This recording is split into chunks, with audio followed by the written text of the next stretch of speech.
Today we are taking a closer look at Don Bradman Cricket 17, developed by Big Ant Studios and released in 2016 as a sequel to the fantastic Don Bradman Cricket 14. Did it deliver on the hype? Let's find out. The menus are typical of Big Ant Studios, nothing flashy or glamorous but quick and functional.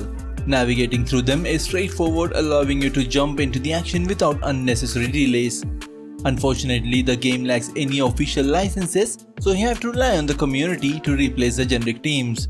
However, if you're planning to get the game now, remember that the servers are no longer operational, meaning you cannot access community content. Don Bradman Cricket 17 offers a variety of game modes catering to different types of cricket enthusiasts. You can play 5-over matches, ODIs, T20s and tests among others. The inclusion of pink ball test matches adds a modern touch to the traditional format.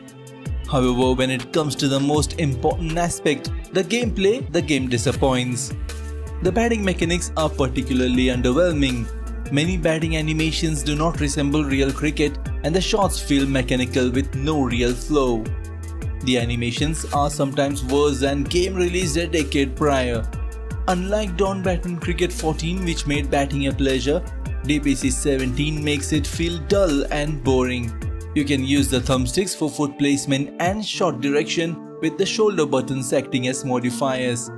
Despite this wide range of shots, most lack excitement and authenticity. There are no distinct batting styles, resulting in a monotonous experience as well. The disconnect in batting animations is glaring and it detracts significantly from the overall experience. The joy of timing a perfect cover drive or executing a delicate late cut is lost in the robotic and unconvincing movements of the players. This lack of fluidity and realism in batting is a major letdown, especially considering the high standards set by its predecessor. The bowling, however, is much improved in Don Bradman Cricket 17. The cumbersome on-screen controls from DBC 14 have been rectified. If you are accustomed to the pro control bowling styles of recent Big Ant cricket games, you will quickly adapt to DBC 17. You control the type of delivery, its swing or spin, and its line and length with one thumbstick. The other thumbstick is used for the bowler's jump and release, which varies with each bowler's style. This level of detail makes mastering the bowling mechanics incredibly satisfying. The improvements in bowling make it a highlight of the game. The responsiveness of the controls and the variety of deliveries you can execute bring a strategic depth to the game. When it comes to graphics and presentation, the game once again fails to deliver. The player models look cartoonish with no real expressions, giving an overall bland look. The stadiums also fail to provide the right atmosphere. Compared to other sports games from that time, DBC 17 looks dated and poor. Running between the wickets is another area where the game falls short. The animations are subpar, sprinting often doesn't work, dives look unrealistic, and they frequently fail to execute when the button is pressed. The visual presentation lacks the polish seen in other contemporary sports titles. The crowd animations are static and lifeless, failing to capture the vibrant atmosphere of a real cricket match. The lighting and textures are also lackluster, making the game feel outdated. These graphical shortcomings detract from the immersion and overall enjoyment of the game.